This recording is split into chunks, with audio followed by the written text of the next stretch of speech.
కౌలగాలు దివానాగాలు ఇచ్చేస్తారా మాట్లాడింది రేవంత్ రెడ్డి గారు, మేం కాదు. మా తాతలు నేతలు తాగింది కాబట్టి మీరు మా కూతురు నాకండి. స్పీకర్ సార్, ముఖ్యమంత్రి గారు లేస్తే ముఖ్యమంత్రి గారు చారిత్రాత్మకమైన పద్ధతుల్లో ప్రత్యేక శాసనసభ సమావేశాలు పెడుతున్నారు అని చెప్పి పొద్దున్నే క్యాబినెట్ బడ్జెట్ సమావేశాలకు చేస్తారు కదా సార్, అట్లా బడ్జెట్ ముందు ఒక క్యాబినెట్ పెట్టి వెంటనే తీసుకొస్తే మేమేమనుకున్నాం సార్ అంటే, నిజంగా కూడా ఈ ప్రత్యేక శాసనసభ సమావేశాల్లో 42% రిజర్వేషన్ అమలు చేయడానికి కామారెడ్డి డిక్లరేషన్లో ఇచ్చిన విధంగా ప్రత్యేకమైన బిల్లు ఏమన్నా తెస్తున్నారేమో, ఆ బిల్లు తెచ్చి వెంటనే శాసనసభలో ఆమోదింపజేసి తద్వారా చట్టబద్ధత కల్పిస్తారేమో అని చెప్పి రాష్ట్ర వ్యాప్తంగా బలహీన వర్గాల సోదరులు కామారెడ్డి డిక్లరేషన్ చూసిన వాళ్ళు ఎదురు చూస్తూ ఉంటారు. కానీ ముఖ్యమంత్రి గారు ఏం చేస్తున్నారు సార్, ఇక్కడ లేచి ఓ 4 పేర్లు చదివి, అధ్యక్ష మీ ప్రభుత్వం మీద ప్రజలకు నమ్మకం లేదు. ఎందుకంటే రేవంత్ రెడ్డి గారు మీరే చెప్పినారు, సమగ్ర కుటుంబ సర్వే జరిగినప్పుడు తమరిచ్చిన ఉపన్యాసమే మొత్తం యూట్యూబ్లో ఉంది, అన్ని టీవీలలో ఉంది. ఏమన్నారు సార్ ఆ రోజు? ఆ ముఖ్యమంత్రి చెప్తాడు, సరే ఎవరు పడితే వాళ్ళు వచ్చి మీ ఇంటికి వచ్చి వివరాలు అడిగితే ఇచ్చేస్తారా, అవలగాలు దివానాగాలు ఇచ్చేస్తారా అని మాట్లాడింది రేవంత్ రెడ్డి గారు, మేం కాదు. మీరు చెప్పిన మాటలనే ఎన్యూమరేటర్లకు చూపెట్టి చెప్పినారు, మేము ఇయ్యము మీకు వివరాలు, 57 రకాల వివరాలు అడుగుతున్నారు, ఎట్లిస్తాము మీరే అన్నారు ఆనాడు. ఎవరు పడితే వాళ్ళకి ఇచ్చేస్తామా వివరాలు అని మాట్లాడింది, అదే చూపెట్టి అడిగింది. అధ్యక్ష వాస్తవం ఏంటంటే అధ్యక్ష, సమగ్ర కుటుంబ సర్వే 2014లో జరిగింది. శాంతికుమారి గారు ఉన్నారు, రామకృష్ణారావు గారు ఉన్నారు, సందీప్ కుమార్ సుల్తానియా గారు ఉన్నారు. అప్పుడు ఇదే అధికారుల అధ్యక్ష, అప్పుడెవరు వేరే లేరు.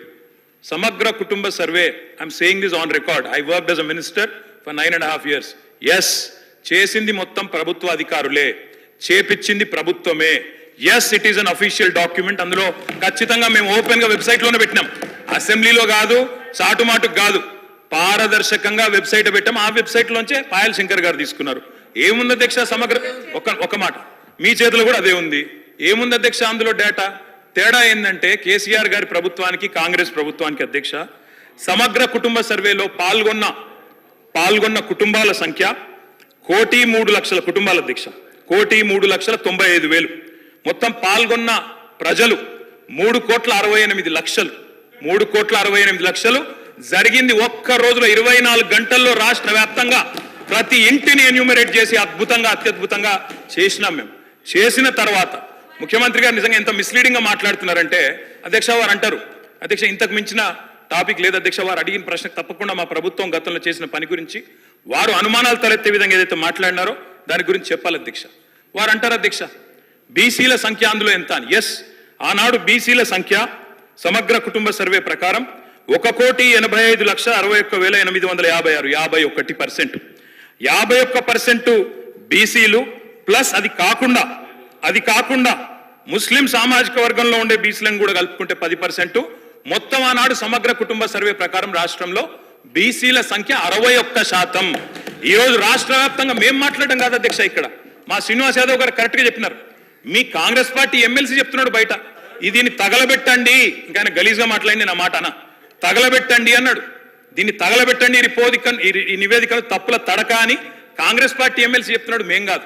రాష్ట్ర వ్యాప్తంగా బలహీన వర్గాల సంఘాలు చెప్తున్నాయి. ఏమని చెప్తున్నాయి అధ్యక్ష? సమగ్ర కుటుంబ సర్వేలో 1,85,61,000 ఉన్న బీసీలు ఎట్లా 1,64,00,000 తగ్గినరు, 51% 46% ఎట్లయిందని అడుగుతున్నారు. శంకరన్న కూడా అదే అడిగింది కదా అధ్యక్ష, తప్పేం అడిగిండు? ఇక్కడ శంకరన్న ఒక్కడే అడుగుతున్నాడు అధ్యక్ష, బయట మీ కాంగ్రెస్ పార్టీ ఎమ్మెల్సీ మాట్లాడుతున్నాడు, మీరిచ్చిన స్టేట్మెంట్ను మీరిచ్చిన నివేదికను తగలబెట్టమని చెప్పిండు అధ్యక్ష, మామూలు కాదు. ఇంకొక మాట అధ్యక్ష, మేము అనుకున్నాం అధ్యక్ష శాసనసభ సమావేశం ప్రత్యేకంగా పెడితే, ఇవాళ ఏం చెప్పినారు మీరు కొత్తగా? మీరు చెప్పింది ఈరోజు చెప్పింది మొన్న ఉత్తమ్ కుమార్ రెడ్డి బయట ప్రెస్లే చెప్పిండు. ఆయన ఉత్తమ్ కుమార్ రెడ్డి గారు సబ్ కమిటీ చైర్మన్ గా ప్రెస్ మీట్ లో ఇవాళ మీరు చెప్పిన లెక్కలని మొన్ననే చెప్పిండ్రు. ఎందుకు పెట్టిండ్రు మీరు? ఇవాళ మేమేమనుకున్నాం, 42% రిజర్వేషన్ ఇవ్వడానికి చట్టబద్ధత కల్పిస్తూ బిల్లు తెస్తారనుకున్నాం. లేదా మీరు చెప్పినట్టు 56% బీసీలు ఉంటే ఆ 56% బీసీలకు బీసీ సప్లాన్ చేస్తారేమో అనుకున్నాం. ఏమీ లేకుండా ఇలా వచ్చి ఒక స్టేట్మెంట్ ఇక్కడ పెట్టి ఏదో సాధించిన మీ చరిత్ర అంటే అధ్యక్ష 5% బీసీ జనాభా. అధ్యక్ష 9.5 సంవత్సరాలు మంత్రిగా చేసిన మా తాతలు నేతులు తాగిండ్రు కాబట్టి మీరు మా మూతులు నాకండి. ఇట్లాంటి అర్థం పర్థం లేని చర్చలతోనే ప్రయోజనాలు లేదు అధ్యక్ష. ఇప్పుడు ఈ డాక్యుమెంట్ ఏదైతే ఉందో ఇది అఫీషియల్ వెబ్సైట్లో లేదు అధ్యక్ష. తెలంగాణకున్నది టీజీ ఆన్లైన్ వెబ్సైట్ అధ్యక్ష. ఇందులో ఎస్కేఎస్ రిపోర్ట్ లేదు. ఎస్కేఎస్కు ఎన్ఐసి ఐటీ పార్ట్నర్ అధ్యక్ష. ఎన్ఐసి వెబ్సైట్లో కూడా ఈ డేటా డాక్యుమెంట్ లేదు. ఈ డాక్యుమెంట్ ఎక్కడ ఉంది అధ్యక్ష? ఎంసీఆర్ హెచ్ఆర్డి వెబ్సైట్లో ఉంది. మరి చెన్నారెడ్డి హ్యూమన్ రిసోర్స్ దాంట్లో ఇందులో ఉంది. ఈ ఈ ఈ వివరాలు ఎవరు తయారు చేసిండ్రు, ఎవరు అందులో పెట్టిండ్రు, ఎవరు ఓనర్షిప్ క్లెయిమ్ చేయలేదు అధ్యక్ష. Point number 1. పాయింట్ నెంబర్ 2 అధ్యక్ష, ఈరోజు అధ్యక్ష ఆ రోజు 12 గంటలలో మేము చేసినాం అన్నారు కదా, ఆ రోజు ఎవరెవరిని ఎంగేజ్ చేసిండ్రో అడుగు అధ్యక్ష. దారిన పోయే దానే నుంచి ఎవడు వస్తుండో, ఎవడు పోతుండో, ఎవరికి ఏ బాధ్యత ఉందో, ఎవరు చేసిండో వాళ్ళ వివరాలు వీళ్ళ దగ్గర ఉన్నాయి అధ్యక్ష. ఇండ్లలోకి వచ్చి అడిగినోడు ఉదయం 7 గంటల నుంచి సాయంత్రం 7 గంటల వరకు 12 గంటల్లో ఇన్ని కోట్ల మందిని మేము చేసినామని, వాళ్ళు చేస్తున్నామని చెప్పడానికి నటించి చేసిరు. ఇవాళ మేము పకడ్బందీగా చేస్తే ప్రధాన ప్రతిపక్ష నాయకుడిగా ఆయన 9.5 సంవత్సరాలు మంత్రిగా చేసిన ఈయన ప్రభుత్వం మీద నమ్మకం లేదంటే, ఇదే ప్రభుత్వం ఈ సభను ఏర్పాటు చేసింది, ఇదే ప్రభుత్వం ఈ సభలో డాక్యుమెంట్ పెట్టింది, ఎందుకు చర్చలో పాల్గొంటుంది అధ్యక్ష? అసలు అర్హత ఉందా? అసలు ఈ చర్చలో పాల్గొనే అర్హత ఉందా అధ్యక్ష? ప్రభుత్వం మీద నమ్మకం లేదని ప్రధాన ప్రతిపక్ష నాయకుడు ప్రభుత్వం మీద, ప్రజాస్వామ్యం మీద నమ్మకం లేదని సభలకు రాకపోను వచ్చిన ఆయన ప్రత్యేకించి మాట్లాడుతుంటే నేను ఒక్కటే మాట చెప్పదలుచుకున్నాను అధ్యక్ష. దయచేసి తమరికి విజ్ఞప్తి చేస్తున్నా, ఈ సర్వేలో పాల్గొన్న వాళ్ళను మీరు శిక్షించాలి. ఆ శిక్ష మొట్టమొదట ఈ సర్వేలో పాల్గొన్న వాళ్ళకు మీరు మైక్ ఇవ్వద్దు అధ్యక్ష. సర్వేలో పాల్గొంటేనే మైక్ ఇవ్వండి దయచేసి. ఎవరైతే ఈ సర్వేలో పాల్గొనలేదో, ఈ సభలో మాట్లాడే అర్హత లేదు, వాళ్ళకు దయచేసి తమరు మైక్ ఇవ్వద్దని అందరి సభ్యుల తరఫున నేను మీకు విజ్ఞప్తి చేస్తున్నా అధ్యక్ష.